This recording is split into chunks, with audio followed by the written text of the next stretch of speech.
시청자 여러분 안녕하십니까? 이데일리엔 장중에 살펴보는 주요 경제 뉴스입니다. 첫 소식입니다. 증시 개장 직후 코스피와 코스닥 지수가 폭락하면서 양대 시장의 프로그램 매매를 일시 정지하는 매도 사이드카가 발동됐습니다. 한국거래소는 오늘 오전 9시 6분 선물 가격이 5% 이상 하락한 상태가 1분 이상 지속하자 이후 5분간 프로그램 매도 호가 효력을 정지하는 매도 사이드카를 발동했다고 밝혔습니다.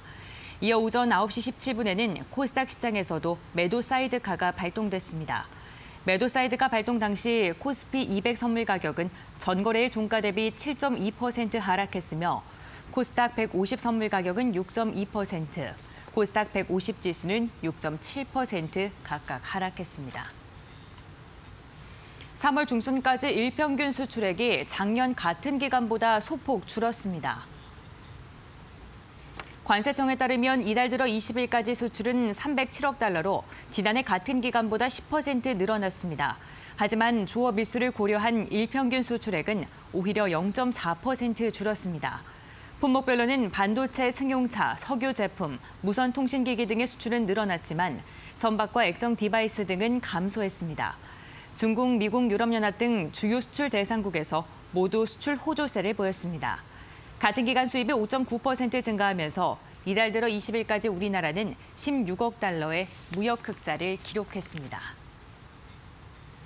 현대자동차 인도 첸나이 공장이 코로나19 확산 우려로 가동을 중단했습니다. 현대차에 따르면 첸나이 공장은 전날 인도 정부가 코로나19 발생 지역 75곳에 대한 사업장 운영 중단 조치를 내려 차량 생산을 멈췄습니다. 인도 정부는 31일까지 첸나이를 비롯한 칸치푸람, 뭄바이 등 75개 도시에 대해 병원과 관공서, 식료품 등 필수 업종을 제외한 모든 사업장의 운영을 중단시켰습니다. 현대차는 임직원 안전 보호와 정부 방침 준수를 위해 이달 말까지 인도 공장 가동을 중단하기로 결정했다고 말했습니다. 기아차 안드레 프라데시 공장은 이번 조치에 포함되진 않았지만 임직원 안정 등을 고려해 공장 운영 중단을 검토하고 있습니다. 정부가 글로벌 금융시장의 변동성 확대에 대응하기 위해 기획재정부안에 거시금융안정팀을 새롭게 만들고 매일 시장 점검 회의를 개최하기로 했습니다. 김용범 기획재정부 1차관은 오늘 정부 서울청사에서 거시경제금융점검회의를 열고 전 세계적인 현금 보유 선호와 위험 기피 선상의 심화로 자본이 유출될 가능성에 신속히 대응해야 한다면서 이같이 말했습니다. 자금시장에 대한 점검을 강화하고 단기 금리 변동성이 과도할 경우 시장 안정을 위한 방안을 신속하게 시행하겠다고 강조했습니다. 최근 미국과의 600억 달러 통화 스와프 체결로 달러 유동성 공급 여건이 크게 개선되긴 했지만 국내 금융시장이 대외 여건에 민감하게 반응해온 만큼 경각심을 갖고 대응해야 한다고 덧붙였습니다. 대우건설이 자회사를 병합해 통합법인을 출범합니다. 대우건설은 자회사 경쟁력 제고와 신성장 사업 추진을 위해 프로지오 서비스, 대우ST, 대우파워 등 3개 자회사를 합병해 통합법인을 출범한다고 밝혔습니다.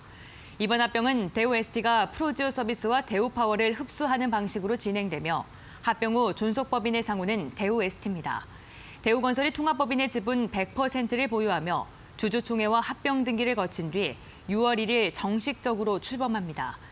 회사는 자체 경영진단 결과 자회사들의 매출 성장 한계를 모회사가 진입하기 어려운 신산업 추진으로 극복할 수 있다고 보고 이번 합병을 추진하게 됐다고 설명했습니다. 통합법인은 앞으로 경영관리, 자산개발 등 총 6개 부문, 22개 팀으로 운영될 예정입니다. 이어서 이 시각 간추린 뉴스입니다. 직방에 따르면 내달 전국 입주 물량은 25개 단지, 총 16,000가구로 3년 11개월 만에 가장 적은 것으로 조사됐습니다. 기아차는 첨단 편의사항이 기본으로 들어간 2021 소울을 판매한다고 밝혔습니다. 전기차인 노블레스 드림은 복합 일회 충전 주어인 거리가 386km인 기본형 배터리가 들어갑니다. 금융당국이 최근 연체율이 급등하는 개인 간 거래 대출 업체에 대한 투자에 유의해야 한다고 경고했습니다. 대출업체의 연체율이 급상승하는 만큼 원금 손실에 유의하라는 취지입니다. SK바이오사이언스는 코로나19 백신 후보 물질을 확보해 동물 실험에 돌입한다고 밝혔습니다. 동물 실험 등에서 효력이 확인되면 9월에 임상시험에 진입할 계획입니다. 이데일리엔 장중에 살펴보는 주요 경제 뉴스 함께 확인해봤습니다.